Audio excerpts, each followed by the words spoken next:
Bonjour et bienvenue au Carrefour des idées, mesdames et messieurs, avec à l'affiche pour vous aujourd'hui l'ouvrage qui a pour titre « Le destin forgé ». Son auteur, Abdoulaye Ami Souma, nous fait l'immense plaisir puisqu'il va nous tenir compagnie tout le long de l'émission. Mesdames et messieurs, l'émission en parenthèse pour le conte d'aujourd'hui, c'est tout de suite.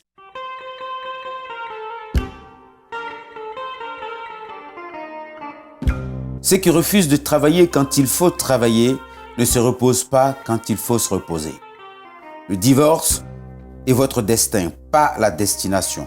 Alors ne vous laissez pas abattre par les circonstances de la vie. Celui qui craint de tomber ne va pas connaître le plaisir du vélo. Tout comme celui qui a peur de 0 n'aura pas 10 parce qu'ils n'ont pas le courage d'essayer. Abdoulaye Ami Souma.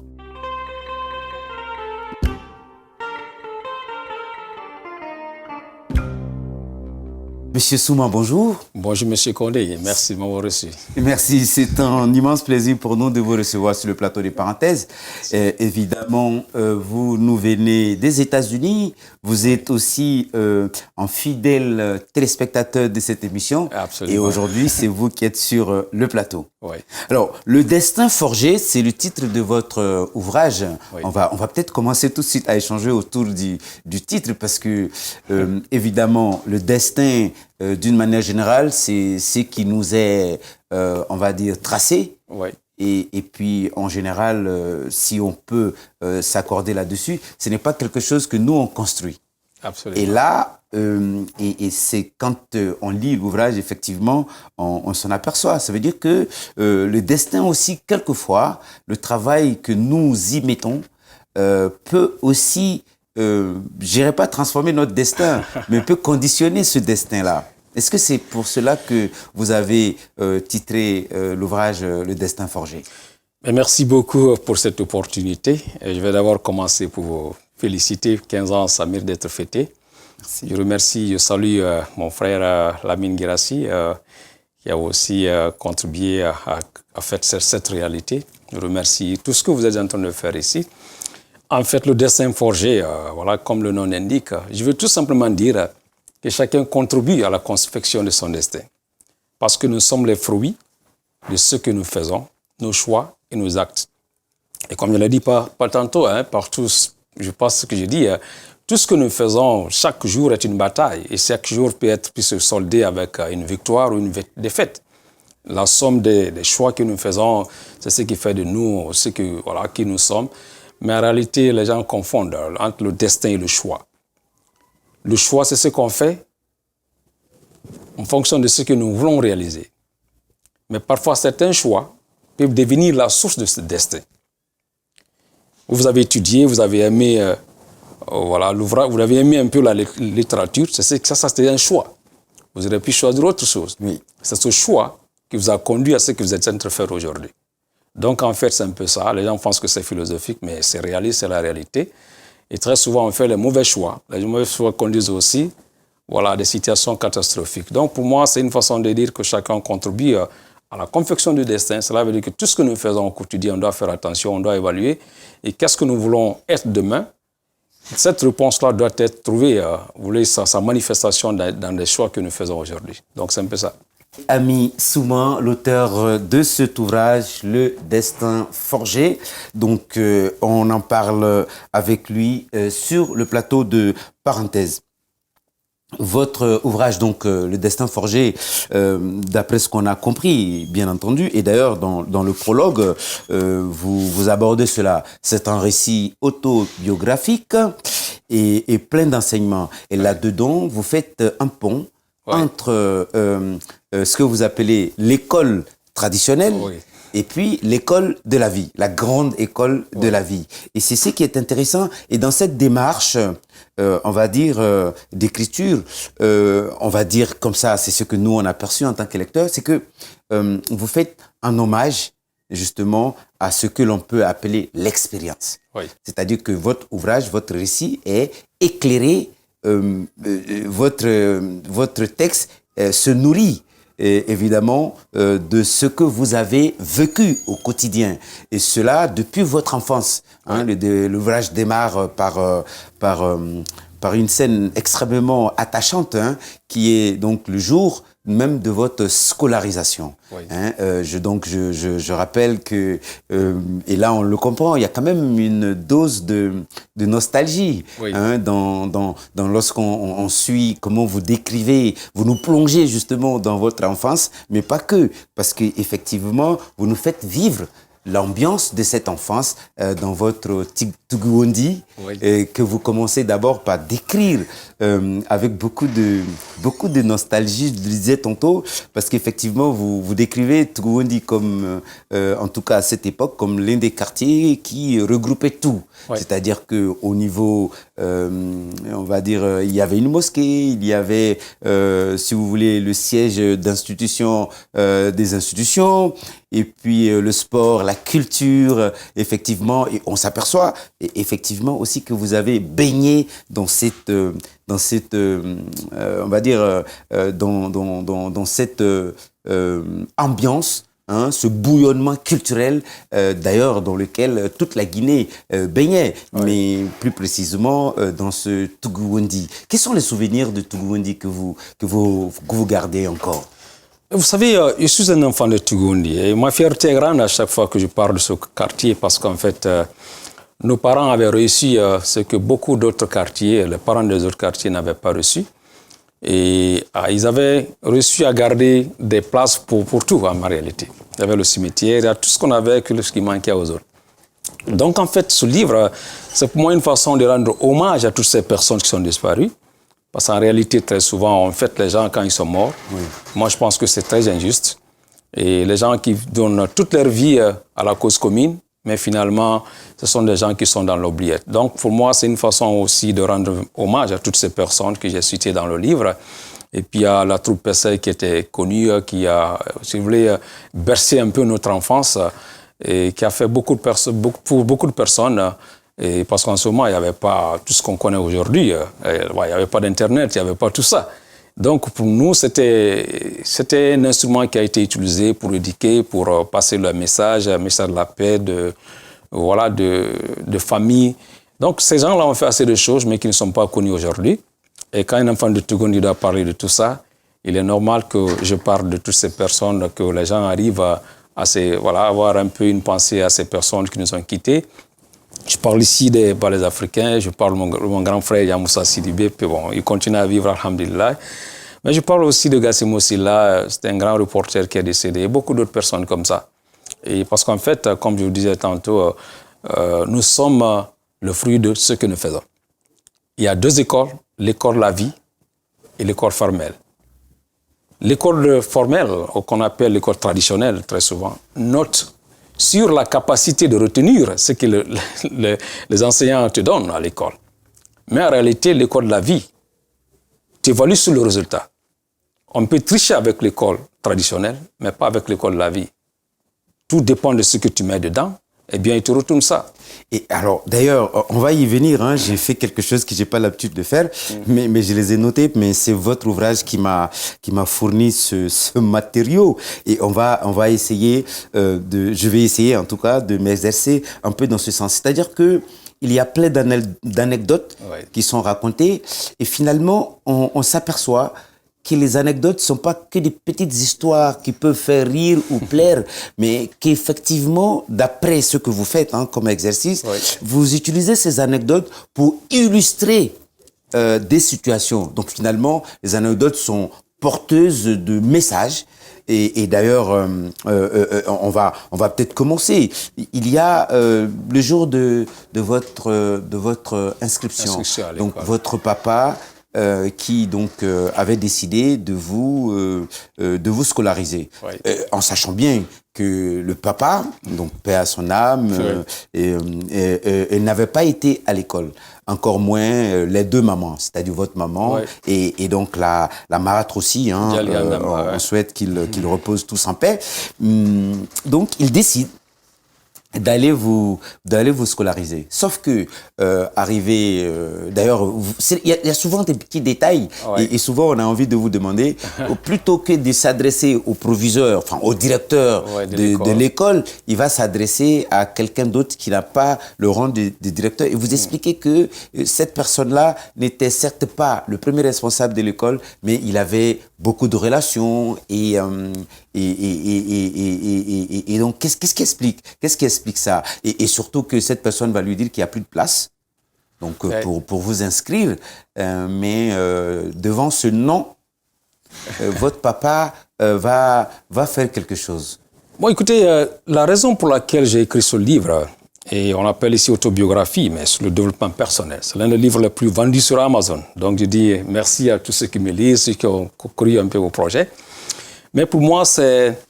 Et à chaque fois que je parle de moi, je me suis utilisé comme un artiste pour vulgariser un message. Parce que très souvent, tu peux dire aux gens, écoutez, le non, il ne faut pas résister. Mais je supporte toutes ces choses-là par la réalité, par le vécu. Oui. Donc, en fait, mon père n'était pas lettré, mais il avait une capacité de négociation. Si quelqu'un vous dit non, et que vous prenez non comme la réponse finale, c'est que vous-même, vous n'êtes pas attaché à ce que vous voulez accomplir. Mais pour moi, non, c'est le début de la négociation, pas la fin. Vous le dites d'ailleurs de passage. Donc, c'est le message que je vais donner à la jeunesse. Comment mon père est arrivé à faire ça? On l'a dit non. Et là, il n'y a pas de place. Mais il connaît un peu le comportement des êtres humains. Il connaît aussi ce que l'être humain, chacun de nous, tient un peu à son image. L'être humain veut être important. Et voilà, c'est un peu ça. Il a dit seulement au monsieur, écoutez, je sais qu'il n'y a pas de place. Mais même si vous voulez 10 personnes, elles vont toutes recommencer les classes demain. Donc, en fait, le monsieur était très content parce qu'en fait, il était fouetté dans son orgueil. Chacun de nous, à un moment donné, quand tu fournis des efforts, tu veux bien que ces efforts-là soient reconnus. Et quand tu vois déjà... et voilà, on n'est pas obligé tous d'être des directeurs ou bien des... Tu peux être important dans le milieu que tu fais. Quand tu fais bien ton travail, tu es un gardien, les gens vont te respecter, vont t'aimer avec ça. Il peut y avoir... Ton estime peut dépasser celui du directeur. Tout dépend de qui tu es et quelle est la dimension que tu peux donner un peu à ta personnalité.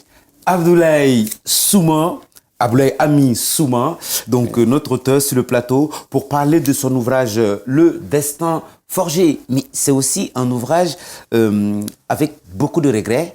On va d'ailleurs revenir sur ça parce que c'est extrêmement important. Vous abordez là, en ce moment, la question de l'éducation et vous comparez ce que vous avez connu, ce dans quoi vous avez baigné, comment les parents, dans la diversité, s'entraidaient, cette solidarité qu'il y avait. Et puis, vous regrettez cela. D'ailleurs, en vous lisant, effectivement, mais toujours en vous appuyant sur des exemples concrets. Et là, on va y revenir. Mais je vais continuer avec le deuxième anecdote.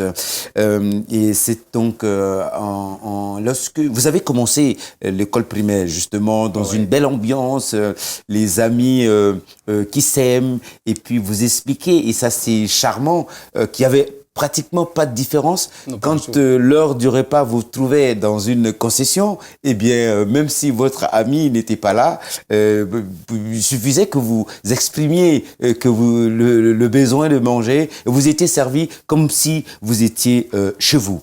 Alors, il y a quelque chose de très intéressant, une histoire fantastique, hein, d'ailleurs, mais qui est révélateur, et à partir de laquelle vous expliquez beaucoup de choses. Donc, vous tirez beaucoup de leçons. C'est qu'il y avait, lorsque vous étiez à l'école primaire, un jeune homme qui se donnait un malin plaisir à barrer la route aux jeunes écoliers pour leur retirer les petites monnaies, les quelques billets que les parents leur donnaient pour acheter à manger pendant la récréation. Et vous, pour votre cas, vous en avez souffert pendant très longtemps. Vous refusiez de consommer votre argent, donc d'acheter à manger pendant la récréation comme tous les autres. Vous souffriez de cela pour ne pas être embêté au retour, puisque l'autre garçon, il était tout le temps là, au même endroit, pour vous barrer la route. Et quand vous arriviez, vous lui remettez l'argent que votre maman vous donnait. Vous avez subi cette situation pendant longtemps, et c'est ça, c'était dû à la peur. Et donc, sauf que un jour, par bonheur pour vous, et il arrive devant vous pour vous réclamer ce qui était devenu son dû. Mais en présence d'une connaissance. Enfin, je fais court, et puis ce jour-là, tout va s'arrêter pour lui, mais aussi pour vous, pour votre bonheur. Et à partir de ça, vous expliquez beaucoup de choses. Ce qui faisait que vous avez subi ce mal pendant plusieurs jours ou plusieurs semaines, vous le précisez pas, mais c'était une habitude, donc pendant longtemps. Et il suffisait que vous expliquiez ça à quelqu'un, mais vous aviez peur. De ce que ce garçon, ce mauvais garçon pouvait avoir comme représailles. Et vous expliquez que la peur nous emprisonne en quelque sorte. Oui. Bon, écoutez, merci beaucoup. Je vois déjà que vous avez parcouru assez de choses. En fait, écrire un livre de 197 pages et que les gens aiment, continuent à lire, il faut leur donner l'envie. Mais d'abord, je parle la réalité. Mais ce qui est beaucoup plus important pour moi, c'est le message derrière. J'ai suivi tout ça, c'est parce que tout simplement, j'étais le captif de la peur. Et je veux tout simplement dire ici que la peur n'existe pas en réalité. C'est notre projection du mauvais résultat qui nous retire, qui nous met dans cette position et qui impose à nous ce sentiment. Parce qu'en fait, j'avais tout en moi, mais aussi rien du tout. Parce que tout simplement, le courage qui devrait être le moteur de déclencher tous ces éléments qui étaient en moi était déjà le captif de la peur. J'avais toujours peur que quand je vais résister à le faire ou bien quand je vais dire à la maison, quelque chose allait m'arriver. Donc, il y a deux sujets ici, je parle non seulement de la peur et le rôle négatif que cette peur-là peut jouer dans notre vie, mais je parle aussi du rôle des parents. Si, par exemple, il y avait une communication, les parents étaient curieux pour demander à l'enfant « Qu'est-ce que tu fais à l'école? Qu'est-ce qui se passe ?» Ou même prendre un jour là, prendre ma main, m'accompagner, peut-être j'allais les expliquer un peu. Oui. Mais cette barrière... Ou même que l'autre allait comprendre que, attention, il ne faut pas le faire aujourd'hui. Ou bien s'il essayait de le faire sans qu'il ne voie, voilà, un adulte à côté de moi, il allait comprendre. Donc, en fait, c'était un environnement à cette époque où, voilà, les parents, parce que, en fait, l'éducation était l'affaire de tout le monde. Ce n'est pas parce que ton papa n'est pas là, tes parents ne sont pas là, que tu peux faire des bêtises. Non. Le premier adulte qui te rencontre dans la rue, c'est son problème. Il va te dire, mais écoutez, il est l'heure de l'école, où tu es? C'est lui qui va te frapper, tu ne devrais même pas dire ça à la maison, parce que sinon, la sanction sera aggravée. Donc, en fait, ce sont ces éléments non seulement que je dénonce à la fois, et puis invite les parents à avoir un œil sur ça, et dire aussi aux jeunes, écoutez, la peur n'existe pas. Parce que c'est ce qui fait que même pour entreprendre, tu as tellement peur, si tu veux acheter une maison, tu as peur, tu dis, mais il y aura le mortgage. C'est la même chose, il y a un mortgage en français, ça? Bon, on va chercher ça après. Donc, tu as peur de ça, tu dis, c'est ce qui va arriver, quand je vais commencer. En fait, quand il y a des problèmes, il ne faut pas trop t'écouter, il faut te parler. Parce que ça veut dire, il ne faut pas s'écouter, il faut se parler. Ah oui. Parce qu'en fait, parfois, même des voix qui viennent sur toi, qui viennent avec toi, là, ce sont des voix qui vont te tromper, mettre sur la mauvaise voie. En réalité, de l'existence de l'être humain à la mort, il y a deux choses qui sont sur nos épaules. Il y a une partie qu'on appelle le levier du courage, qui te dit, vas-y mon garçon, vas-y mon champion, tu peux le faire. Mais malheureusement, le levier du courage est très... Voilà, il n'est pas très bavard comme celui de gauche. Oui. C'est lui qui va dire, il a toutes les solutions, il peut te démontrer combien de fois ton projet peut échouer. Quand tu vas là-bas, c'est ce qui va... Tu n'auras pas souvent de temps, ta femme va te divorcer, tu auras un accident, des choses comme ça. Mais il faut d'abord vaincre cela. Parce que quand tu continues à écouter ça, tu ne vas pas faire un premier pas. Mais dès que tu prends un premier pas et que tu es vers là, même si tu fais 50%, il va encore être beaucoup plus volumineux. Moi, je savais que tu pouvais le faire. Parce que chacun veut être associé au succès. Oui. Donc, si vous avez des idées, le bon Dieu vous a donné des bonnes idées parce que vous êtes important. Celui qui ne veut aller nulle part, il ne faut pas lui demander des conseils si tu veux aller quelque part. C'est pourquoi on ne peut pas choisir nos parents. Mais Dieu nous a donné la possibilité de choisir nos amis. Le miroir va refléter un peu ta présentation physique. Mais ton vrai caractère, si on peut vraiment découvrir ça, je vais regarder les personnes qui sont associées, qui t'ont décidé de t'associer librement. Parce qu'en réalité, tu n'aimes pas les autres, c'est toi. Mais c'est ce que tu vois chez les autres, que tu tiens tellement, c'est ce qui t'attire vers cette personne. Il a un comportement qui t'adore, il devient ton ami. Mais dès qu'il va changer ça, eh bien, si tu es intelligent, tu dois pouvoir changer, parce que sinon, c'est lui qui va te changer. Celui qui ne t'aide pas à monter, il va t'aider à descendre. Abdoulaye Ami Souma, notre auteur, avec son admirable ouvrage que nous avons pris grand plaisir à lire, Le Destin Forgé. Donc effectivement, vous le dites, effectivement, c'est aussi un ouvrage de développement personnel, mais cette fois-ci qui n'est pas théorique parce que c'est basé sur votre propre cheminement et à chaque fois, vous êtes généreux dans votre écriture parce qu'effectivement, d'ailleurs, c'est même au début de l'ouvrage, une partie qui, dans un premier temps, a failli, en tant que lecteur, a failli m'agacer. Je dis, mais il prend trop de temps pour expliquer. Mais au bout du compte, on finit par se rendre compte de ce que l'auteur essaye de partager avec nous. Et toujours et c'est là aussi que votre enfance dans le récit est très riche, très intéressant. Parce qu'effectivement, beaucoup de choses sont puisées là et vous partagez ça avec le lecteur. Par exemple, une fête de Ramadan, la maman avait tout essayé, elle avait fait du mieux qu'elle pouvait pour vous offrir un nouveau vêtement. Comme d'habitude, toutes les fêtes, on célèbre la fête dans de nouveaux vêtements. Sauf que cette fois, la maman n'avait pas eu les moyens de le faire. Et vous étiez en train de faire la tête. Et la maman s'est trouvée obligée de vous expliquer, donc de vous parler. Vous parliez tout à l'heure de communication. Et justement, c'est ce qui m'a fait penser à ce passage qui est à la fois très intime, parce qu'il se passe dans l'intimité de la relation entre une mère et son fils bien-aimé. Tout parent aurait aimé tout donner à ses enfants. Et là, vous tirez des leçons extraordinaires, parce que vous analysez cette réaction. Parce qu'il vous a fait prendre conscience, malgré votre jeune âge. Ah, maman a dit ça. Donc vous, à partir de ce moment-là, quelque chose s'est déclenché. Et c'est ce que vous expliquez.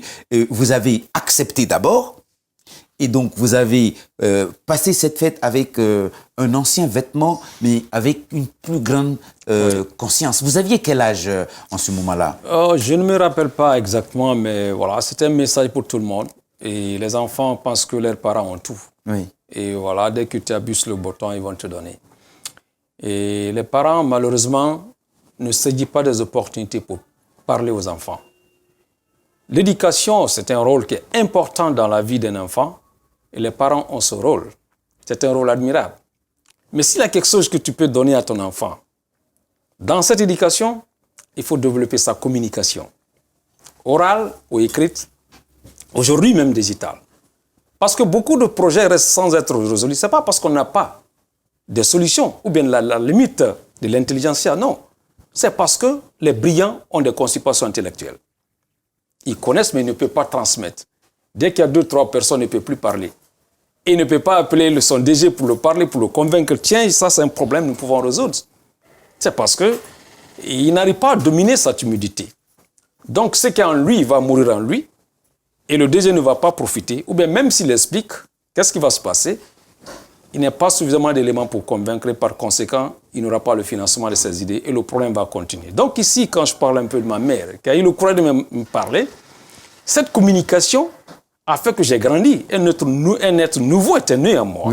J'ai regretté de l'avoir mis dans cette situation. Et je pense qu'aujourd'hui, s'il y a un message que je dois lancer aux parents, accepter de parler, ouvrir un peu la parole. Ouvrez un peu la parole, je l'ai dit. Accepter que les enfants parlent. Quand l'enfant parle, il a ses idées. Donne-lui le courage de parler. Mais dès qu'il parle, on est en train de parler. Vous ne faites pas ça à un enfant. Ils ont des enfants, ils ont des idées de façon, dans l'innocence totale. Quand ils parlent et tu l'écoutes et tu le parles inversement, tu vas créer quelque chose en lui. C'est ce qui m'est arrivé. Il y a quelque chose qui était né en moi parce que cette situation s'est produite. Et je voulais vulgariser ce message à tous les parents du monde et aux enfants. Écoutez, des fois, voilà, il ne faut pas avoir le poisson. Parfois, il peut aussi avoir des sueurs sur lui.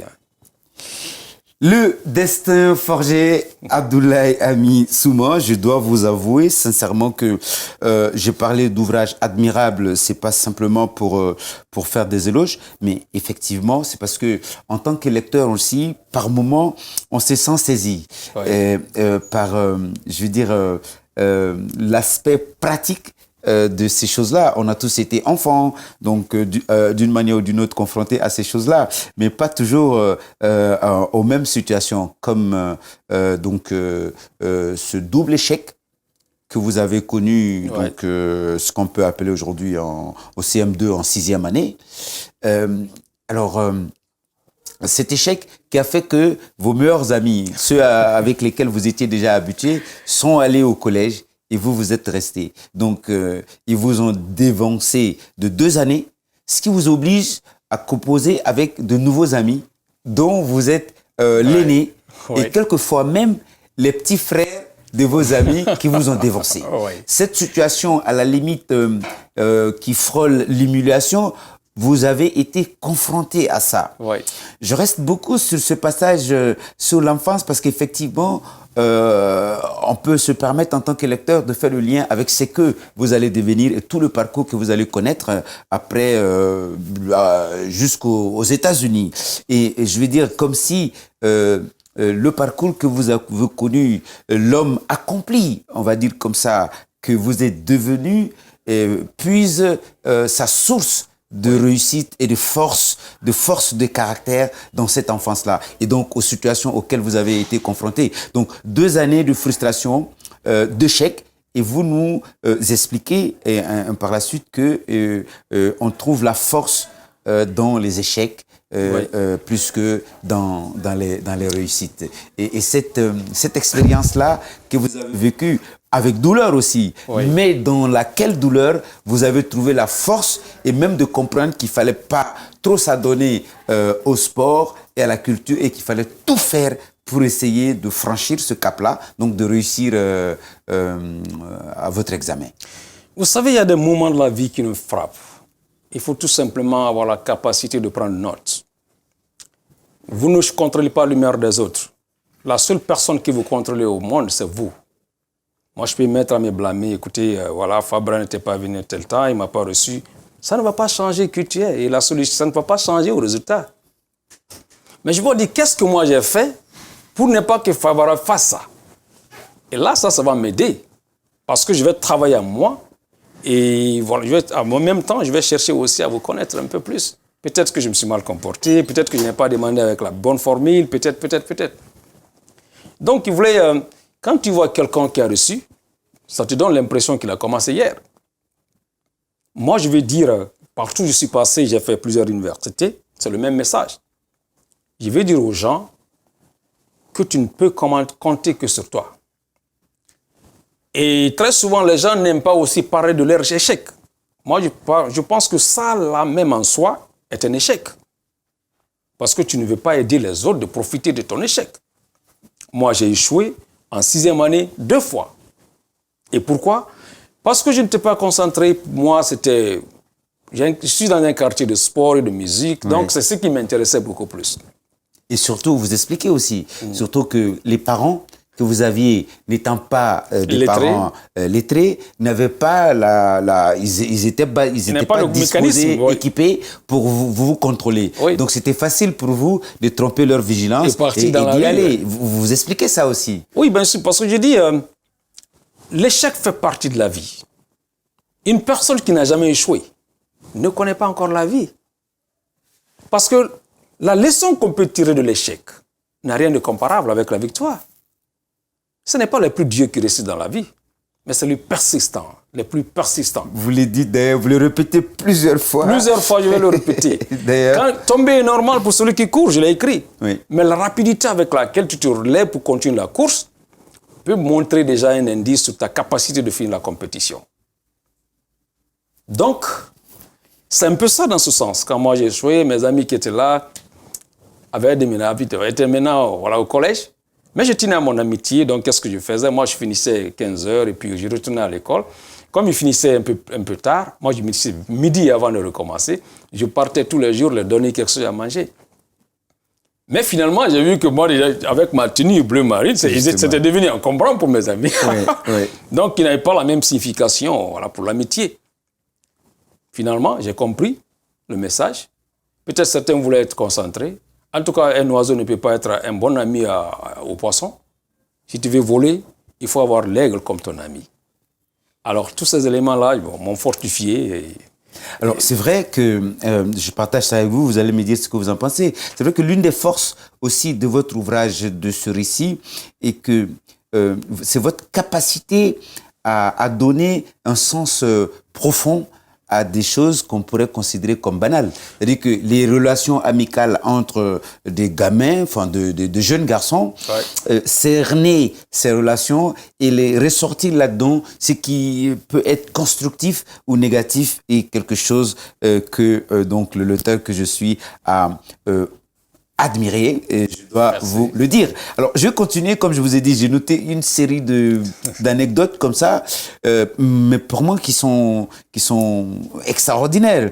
Mais c'est aussi, si c'est vrai que c'est un ouvrage, un récit autobiographique, vous le dites, évidemment, je le confirme que c'est aussi un travail sur le développement personnel, mais qui s'appuie sur une expérience vécue. Ça, c'est important à souligner. Alors, mais dans ce récit aussi, il est important que beaucoup d'autres choses ressortent. C'est par exemple l'ambiance que nous vivions, enfin que vous viviez à l'époque, donc sous la Révolution. Vous arrivez à expliquer, à montrer ce qu'il y avait de beau et de magnifique pendant cette période-là, mais aussi vous expliquer ce qui a été douloureux et même pour permettre au lecteur de vivre ça. Encore une fois, vous expliquez une anecdote que j'ai notée. Alors, c'est lorsque vous êtes parti à une fête, je crois, et avec un ami. Et puis, après cette manifestation, vous sortez, la moto que vous avez empruntée pour aller à cette manifestation avait disparu. Vous déplacez, donc vous et votre copain, pour aller dans le commissariat le plus proche, dans l'idée d'aller informer que vous avez votre moto a disparu, a été volée. Sauf que il va se passer quelque chose d'absolument incroyable, je dirais même surréaliste. Je veux dire, en lisant ce passage, en tant que lecteur, j'avais même pitié pour vous, parce que la situation, quelque chose de très banal, c'est devenu dramatique, presque à la limite. Qu'est-ce qui se passe? En y allant, vous ramassez un bout de journal, et que vous vouliez mettre sur le banc pour ne pas salir vos pantalons. Il se trouve que sur ce journal-là que vous avez ramassé, sur ce journal, il y avait la photo du président de la République, que vous n'avez pas fait attention. Assis là-dessus, donc c'était l'époque aussi des miliciens, vous vous rappelez, nous c'était pas notre époque, mais c'est intéressant pour nous de comprendre ça. Le milicien a remarqué que vous étiez assis sur le journal où il y avait la photo du responsable suprême de la Révolution, le président Ahmed Sékou Touré. Et il s'adresse à vous, vous ne soupçonnez rien, vous ne saviez même pas qu'il s'adressait à vous. Et il insiste presque, on va dire, il insiste et vous dit, et vous fait remarquer que vous êtes assis sur la tête du président de la République. Alors, cet échange-là, vous a même fait oublier ce pourquoi vous étiez venu au commissariat. Bon, vous savez, j'ai rappelé cette partie un peu comme pour donner un peu ma part de, si vous voulez, un élément de l'histoire de la Guinée. Et malheureusement, ce beau pays avec une histoire très riche, la jeunesse guinéenne ne va pas connaître cette belle histoire parce que tout simplement, les gens ont fait le choix d'expliquer en fonction de ce qu'ils ont vécu, en fonction de ce qu'ils veulent ressortir un peu de cette histoire. Et l'histoire n'a pas de brouillon. Vous le dites aussi. On devrait pouvoir accepter la partie qui était bonne et mauvaise. Le président Sékou Touré, après l'agression de 1970, il s'attaquait à tout le monde. Mais il y a beaucoup de ceux qui sont passés. Ce n'est pas vraiment Sékou Touré. Le régime était devenu tellement fort qu'il a créé tous ces démons-là. Chacun cherchait un peu à faire du mal à l'autre. Et en ce moment, tout le monde, personne n'était épargné. Tu as une jolie femme, tu vas en prison. Tu as un bon magasin, tu es un bon commerçant, tu vas en prison. Tu es un intellectuel, tu vas... Les gens là qui ne foutent absolument rien, qui sont là, moi, si le gars l'a aimé vraiment, il tenait au président, pourquoi il a laissé traîner sur le sol? Oui, c'est ce que vous expliquez. Vous dites d'ailleurs que pour ce journal, vous ne saviez pas. Oui. Vous vous êtes assis sur le journal, vous ne saviez pas qu'il y avait la photo du président là-dessus. Et pour ça, on vous incrimine. Et vous dites, celui qui m'a fait ça n'est pas Sékou Touré. Et c'est pas Sékou Touré qui lui a demandé de faire ça. Le gars vient, il me dit, tu es assis sur quoi? Il dit, oh. Je dis, bah, je regarde derrière moi, mais il dit, avec un ton, vous pouvez imaginer, ton pantalon, la salle là-bas, se salir. Les minutes qui ont suivi, on m'a mis en prison. Oui. Et en ce moment, comment ça se passait? Le lendemain, on t'envoie. Le responsable, il est assis sur le contre-révolutionnaire. Il y avait tellement de termes là. Le président avait le magnanime, c'est pas, quand quelqu'un t'arrête, il faut dire prêt pour la révolution, il est multiplôme global. Il y a toutes sortes de formes pour la révolution. Oui. Donc, en fait, il y avait des choses qui se passaient en cette période. Il y a beaucoup de bonnes personnes qui perdaient leur vie inutilement. Ce n'est pas forcément Sékou Touré qui le fait, mais son système était devenu tellement fort, lui-même, il ne contrôlait pas. Mais c'est qu'il frappait tout le monde, que tu sois Malinké, Soussou, il n'y a pas d'ethnie sur lui. Il sent seulement que tu as... Ces gens-là même sentent seulement qu'il y a une possibilité, que tu as une certaine influence, mais tu ne veux pas être associé au PDG. Soit tu peux être politique. Quand tu es politique en ce moment et que tu as une surface d'influence, voilà, tu allais en souffrir. C'était aussi notre moment. Et une partie où je dis, j'en appelle ici à tous ces historiens de penser à la Guinée, penser au bon côté, penser aussi au mauvais, réconcilier les gens et parler aux Guinéens. Il ne faut pas que les jeunes soient... et qu'ils consomment toutes ces saletés-là. Sékou Touré, il y a le livre que j'ai lu, il est le tyran, mais aussi, c'est un héros. Il faut accepter les deux. De Ibrahima Boubacar, voilà, c'est un peu ça. Le héros et le tyran. Ouais. Alors, c'est vrai que, on a relevé quelque chose qui nous est apparu comme peut-être contradictoire. Et on avait voulu vous demander là-dessus. Là, vous revenez là-dessus, vous dites que il y avait des bons moments. Il y a eu des bons moments, évidemment, on le vit avec votre récit. Mais il y a eu aussi des moments douloureux. Moi, je préfère dire comme ça. Mais en même temps, donc là, vous dites, j'en appelle aux historiens qu'ils écrivent pour réconcilier. Mais ça, c'est sur le passé. Mais en même temps, il y a un passage où vous dites quand même, et c'est là où on pense que c'est contradictoire, mais on vous pose la question, hein. On n'est peut-être pas les plus intelligents. mais ce que je veux dire, c'est que vous dites en même temps aussi que on ne peut pas conduire une voiture tout en regardant tout le temps dans le rétroviseur. En restant... Non, on ne peut pas conduire un véhicule en laissant les yeux rivés sur le rétroviseur. Oui. Le rétroviseur, c'est le passé. Oh, bien sûr. Je vais tout simplement dire, on ne peut pas nous enterrer dans le passé. Il faut qu'on accepte, nous assume notre histoire et nous acceptons de travailler ensemble, de vivre ensemble. C'est qu'on... Vraiment, quand quelqu'un tue ton père, qu'il ait raison ou pas, tu ne vas jamais être d'accord avec lui. Oui. Il faut que ceux qui sont jugés, c'est-à-dire utilisés comme, qui sont taxés comme leur papa, ont fait du tort aux autres, il faut qu'ils aient un peu d'humilité. Les mots ont le sens. Le choix des mots est très important. Nous n'étions pas là. Moi, j'ai toujours dit, un être humain ne peut pas être jugé comme une souris. Une souris, tu veux la voir ici, elle est très jolie, mais tu cherches à le tuer. Pourquoi? À cause de son père. Il ne t'a rien fait. Mais tu penses que quand il va grandir, il va faire la même chose que son père. Donc, dès que tu le vois, tu cherches à l'éliminer. Un être humain, ce n'est pas comme ça. Ceux dont les parents ont perdu, ils ont toujours le ressentiment. Comme je le disais tantôt, si tu tues ma mère, qui ait raison ou pas, tu n'as pas raison. Je vais te tuer si je peux. Si je ne peux pas, je ne serai jamais d'accord avec toi. Alors ceux-là, dont les parents sont taxés comme ça, il faut sortir de l'arrogance. Il faut approcher les autres. Ils ont eu plus de douleur en eux que toi. Mais quand tu le dis carrément que leur papa, c'était des traîtres, ça, c'est des mots qui ne construisent pas. Ouais. Je veux que ces jeunes comprennent ce que le papa de l'autre a fait. Ne l'incrimine pas. Ouais. Tu ne peux pas juger Aminata Père à son âme à cause de son père. Ouais. Je suis très heureux que les Guinéens l'ont rendu hommage. Parce que c'est l'un des rares, vraiment, des fils, en tout cas enfants des chefs d'État. Le comportement qu'ils ont, on salue ça. Donc, il faut qu'ils sortent de ça. Mais ceux qui pensent aussi qu'ils sont défenseurs, Sékou Touré n'était pas un raciste. André Touré est blanche. Mais les enfants, maintenant que je le vois, Sékou Touré, ils pensent que c'est être révolutionnaire veut dire être contre les autres et puis on ne travaille pas ensemble. Non, écoutez les gars, revenez sur terre. Donc c'est un peu ça. Moi, je veux que les jeunesses comprennent. Le passé, il faut vous inspirer. Il faut avoir la capacité d'écoute, écouter les deux parties.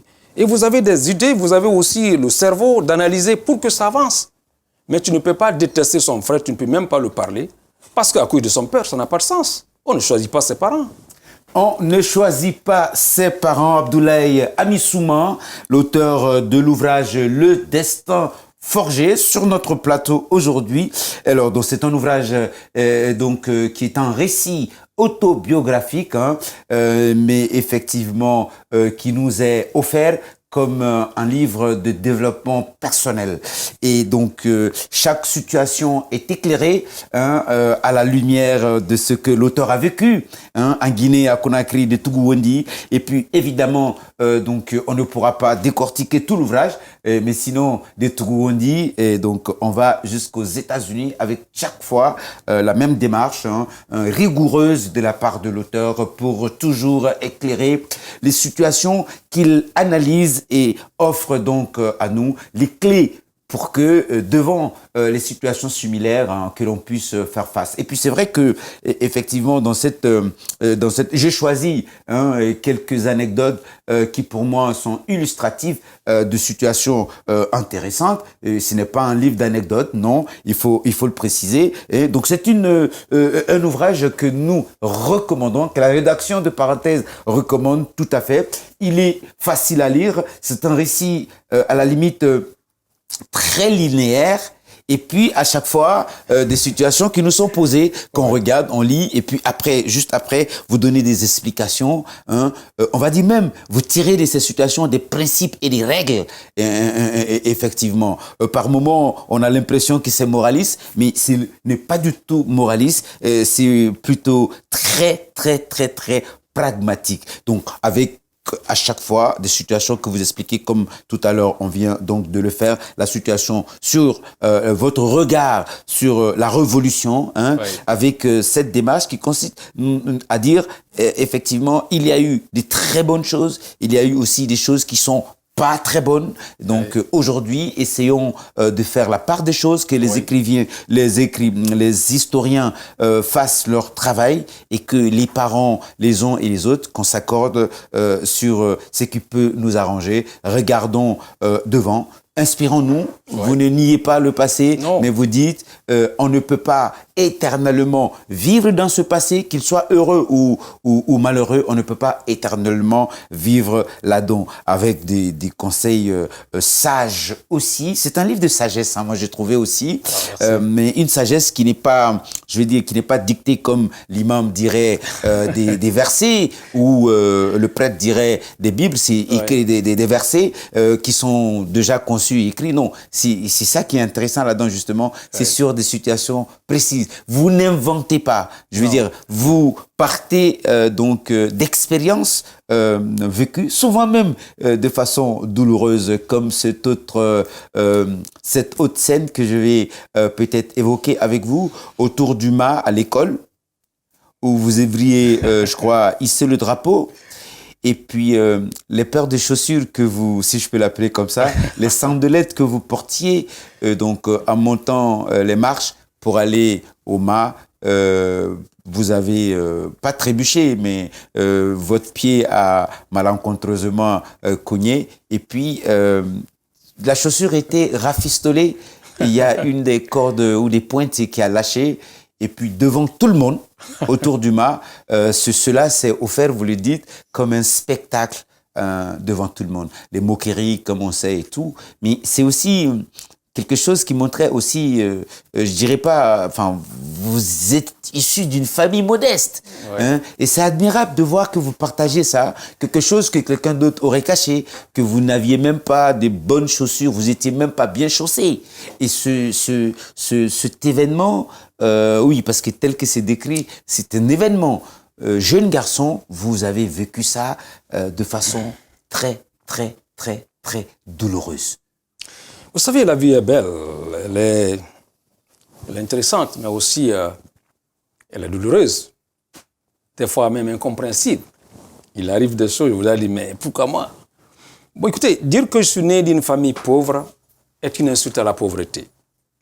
Parce que mes parents avaient un abri. Non, moi j'ai dit modeste. Parce que d'ailleurs, sur ces questions-là, vous êtes très intéressant sur ces questions. C'est quoi la richesse? Qu'est-ce qu'on dit richesse, etc. Donc j'ai dit modeste. Non, je vous comprends. Oui. Ce n'est pas parce que je veux faire une rectification, non. Oui. Je veux seulement... Tout ce que je fais ici, là, et très souvent, ce n'est pas vraiment à cause de moi. Je suis venu à l'écriture par hasard. Parce que j'avais un message, je dis, ça ne peut pas mourir à moi. C'est pourquoi à la fin, quand vous regardez, j'invite ceux qui ont les instruments d'écrire. Oui. Des gens qui peuvent écrire, laissez quelque chose au monde.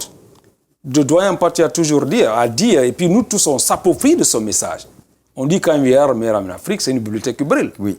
Mais qu'est-ce que Fabre a fait avec cette citation? Qu'est-ce que moi je fais? Les journalistes qui écrivent tous les jours. Mais pourquoi nos bibliothèques sont vides? Donc pour moi ici, c'était pour ça. Mais je prends les parties poignantes dans ma vie, tout ça pour dire aux gens, quand tu penses que voilà, tu n'as rien, tu te plains de tout, ton présent est beaucoup plus brillant que mon passé. Tu vas me dire que tu n'as rien, que tu es pauvre. Non, mon grand. Tu es toujours au côté des riches parce que tu es toujours plus riche que ton premier jour sur terre. Alors ici, moi, je raconte sur cette scène et je crois un peu le poids de la pauvreté. Moi, j'ai connu un papa qui était à la retraite, parce qu'en fait, nous étions programmés à être des orphelins. Parce que la différence d'âge était tellement élevée. Donc, je n'ai pas trouvé mon père en position de travail. Mais il avait bien négocié quand il travaillait, parce que finalement, il avait un abri. Mais au moment où j'avais besoin de beaucoup de choses qu'il devait régler, il n'avait pas les pieds à main. Malade. Voilà, malade. Donc, en fait, chaque maman devrait se débrouiller. Et nous, les enfants aussi, devrions accepter certaines circonstances. Et quand ça m'est arrivé autour de moi, et voilà, mes amis m'ont regardé avec des trucs, des moqueries qui blessaient. Mais ces gens-là n'avaient rien compris. C'est que cela venait de fondre sur mon petit cœur. Alors, tout ça, ce message est que quand la vie te sourit, fais attention aux autres. Et les circonstances diffèrent. Beaucoup d'enfants abandonnent l'école, pas parce qu'ils n'ont pas la faculté mentale, mais des situations, des moqueries, des choses qui n'arrivaient pas à se tenir. Mais moi, j'ai eu la chance de tenir ce coup. Et depuis ce jour aussi, mon divorce avec la pauvreté était devenu très profond. Parce que je sais désormais, je dois compter sur moi. Et je ferai de sorte qu'aucun de mes enfants ne s'habille comme ça. Donc, c'est une leçon que j'ai tirée. C'est ce que vous avez puisé. Le destin forgé, malheureusement, comme tous les jours, on est talonné par le temps. J'aurais bien voulu continuer plus longtemps, mais effectivement, on va peut-être parler aussi de cet aspect qui pour moi, est charmant. J'ai dit, alors, on pourrait trouver 1000 anecdotes magnifiques comme ça dans l'ouvrage. Je vais peut-être prendre une dernière, c'est... J'ai appelé ça le tour de la ville de la veste. Oh. Une veste qui est une belle veste qui part de Kaloum. Et à chaque fois quand quelqu'un a besoin, il emprunte, ça vient à Tougouendi. Et une fois à Tougouendi, c'était avec un de vos copains, vous avez emprunté là-bas. Et quand le propriétaire qui est à Kaloum a eu besoin, l'autre vous a informé et puis la veste retourne. C'est extraordinaire ça. Vous savez, la modestie est bonne. Il est bon quand tu es aimé. L'amour. L'être humain est né pour consommer l'amour, pas la haine. Quand aujourd'hui, tu te rappelles un peu, quand tu te lèves avec des idées, même en pensant à quelque chose qui est une très belle histoire qui est passée dans ta vie, tu te lèves avec beaucoup de... Voilà, avec des gens même vont te voir en train de rire, ils vont te dire, mais les gars, c'est quoi? Mais quand tu penses à quelque chose que tu n'aimes pas, que tu détestes, il faut voir ton visage. Personne ne veut te regarder. Donc le cœur est né pour abriter les bonnes choses. L'amour, l'affection. Et nous, c'était notre époque. Le nom de famille était seulement une façon d'identifier les gens. Mais personne ne t'évaluait à cause de ton nom de famille. Vous le dites. Non, il n'y avait pas de Kaba, il n'y avait pas de Souma, il n'y avait pas de Diallo, il n'y avait pas de Zaoro. Non. Donc, en fait, si tu as quelque chose de bon et que moi j'ai besoin, hey, Fabara, donne-moi ça pour demain, je dois aller à une soirée. Tu me donnes tes soucis. Oui. Mais j'allais garder ça comme pour moi-même. Prendre soin de ce souci. Donc, c'est comme ça que nous, on faisait. Nous, quand tu as une jolie veste, voilà, ta veste, ça va faire le tour du monde. Donc, bon, comme ce que je dis, j'avais un cousin que je l'ai vu avec une veste à Dabondi. Je l'ai retiré. La veste là a fait deux semaines avec moi. Mais la pauvre veste a commencé d'abord en ville. Et là, de la ville, là, elle est partie à Dabondi chez moi. Il a fallu que le propriétaire de la veste ait besoin pour contacter mon jeune frère. Il aussi vient à Tougoni pour venir récupérer. On faisait ça, tout ça avec tellement d'amour. Personne ne disait c'est ma chemise qu'il portait. Moi, je portais ça comme pour moi. C'est comme pour moi, c'est moi qui ai acheté. C'est un peu ça. C'était l'ambiance. Je veux montrer que quand nous sommes unis, nous allons réussir l'étoile. Quand nous nous sommes désunis, nous allons être à se taire. Et les gens vont marcher sur nous.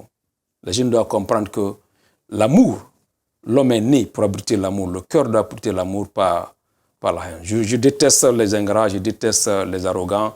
Et voilà, c'est un peu ça. Le cœur doit abriter les bonnes choses. Abdoulaye Ami Souma, l'auteur de Le Destin forgé sur notre plateau. Encore une fois, alors on vous remercie en tout cas de nous avoir fait l'immense bonheur de venir échanger avec nous autour de votre ouvrage que nous avons aimé et d'ailleurs que nous recommandons. Vous allez nous dire que nous recommandons, vous allez nous dire comment on fait pour se procurer de l'ouvrage à Conakry.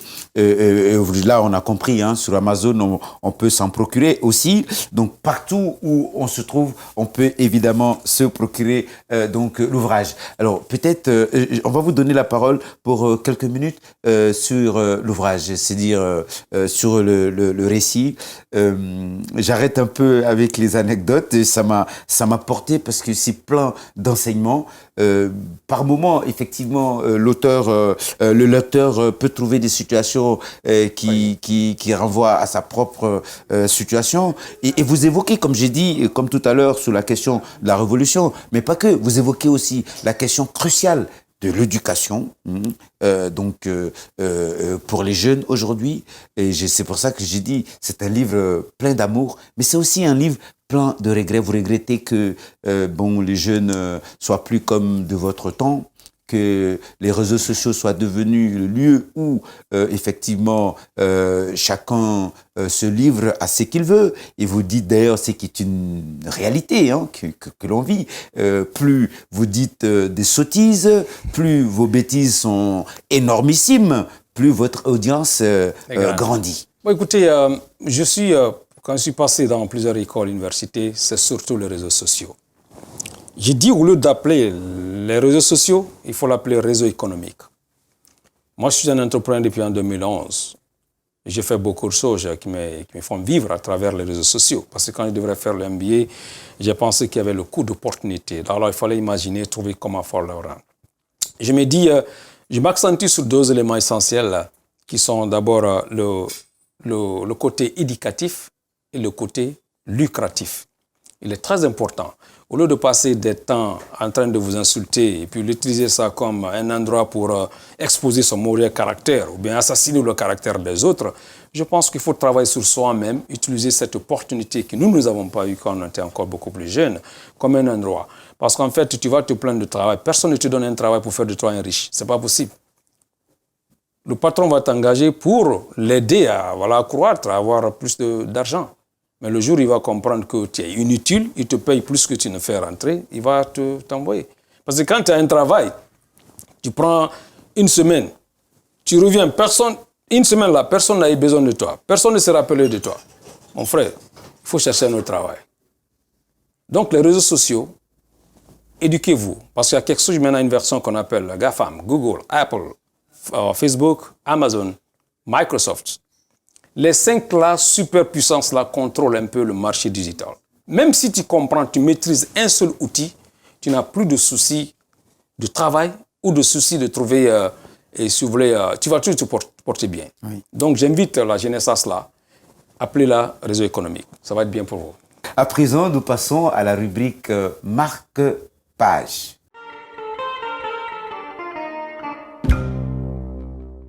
Nous sommes page 45 de l'ouvrage Le Destin forgé. Les aînés d'aujourd'hui, malheureusement à cause de leur gourmandise et besoin de satisfaire leurs intérêts égoïstes, ont trahi ce bon enseignement qu'ils devraient transmettre fidèlement à la jeune génération.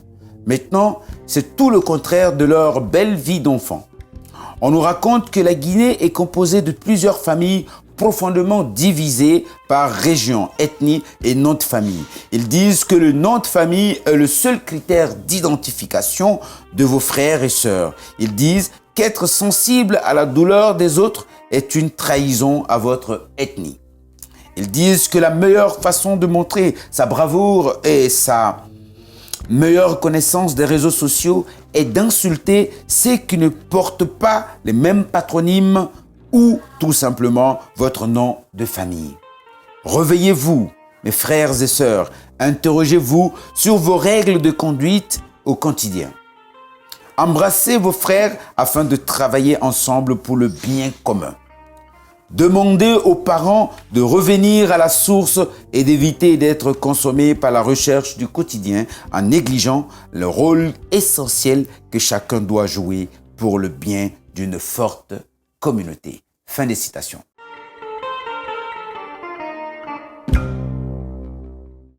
À présent, mesdames et messieurs, nous allons passer à la troisième et dernière rubrique où nous allons poser 2 questions à notre auteur.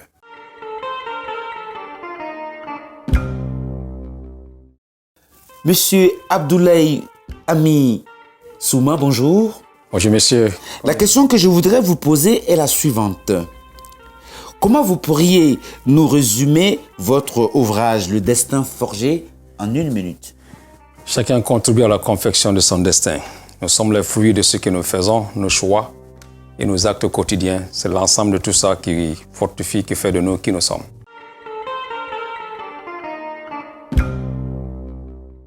Monsieur Abdoulaye Ami Souma, bonjour. Bonjour, monsieur. La deuxième et dernière question que je souhaiterais vous poser est la suivante.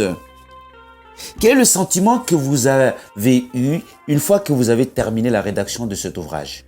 L'envie de servir et puis partager un peu ce que j'ai vécu et faire de sorte que les jeunes qui suivent évitent les erreurs que j'ai commises.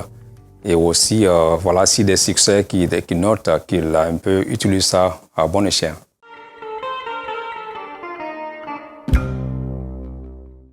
Mesdames et messieurs, merci de nous avoir suivis de bout en bout autour de ce numéro qui a été exclusivement consacré à l'ouvrage de monsieur Abdoulaye Ami Souma, donc Le Destin forgé. Pour vous procurer de l'ouvrage, il faudra à Conakry et en Guinée, il faudra appeler le numéro 628 06 25 09. 628 06 25 09. Sinon, c'est sur le site Amazon. On se retrouve la semaine prochaine pour un autre numéro avec, bien entendu, un autre auteur.